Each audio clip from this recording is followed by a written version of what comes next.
নবীজির ভবিষ্যৎবাণী ও ফিলিস্তিনের বাস্তবতার আজকের এই বিশেষ প্রতিবেদনে আমরা ফিরে তাকাচ্ছি সেই ঐতিহাসিক ভবিষ্যৎবাণীর দিকে, যা ১৪ শতকেরও বেশি সময় আগে ইসলামের মহান নবী হজরত মুহাম্মদ সাল্লাল্লাহু আলাইহি ওয়াসাল্লাম করেছিলেন।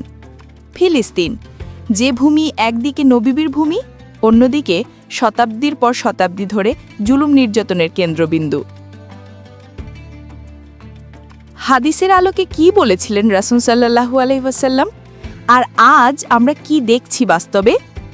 নবী করিম সাল্লাল্লাহু আলাইহি ওয়াসাল্লাম একাধিক হাদিসে ফিলিস্তিন তথা শাম অঞ্চলের গুরুত্ব ও ভবিষ্যতের কিছু পরিস্থিতি তুলে ধরেছিলেন।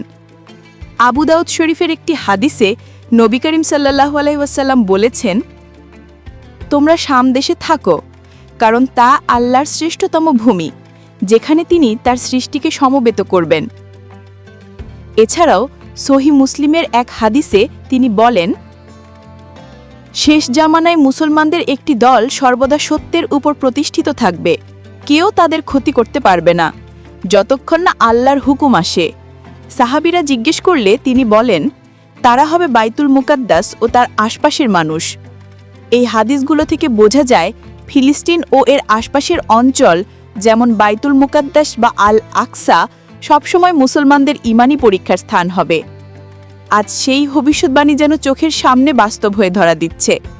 ফিলিস্তিনের নিরপরাধ নারী শিশু, মসজিদে আকসা, গাজা সবই যেন অব্যাহত আগ্রাসনের শিকার। তবুও দুনিয়ার সব প্রান্তে মুসলিম উম্মার হৃদয়ে একটি অনুভূতি, আল আকসা শুধু একটি স্থাপনা নয়, এটি ইমানের একটি অংশ।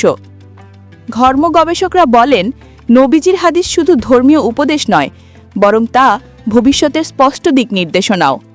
তিনি শাম অঞ্চলের সংকট ও মুসলিমদের অবস্থান যেমন বলেছেন, বাস্তবতাও আজ তারই প্রতিচ্ছবি।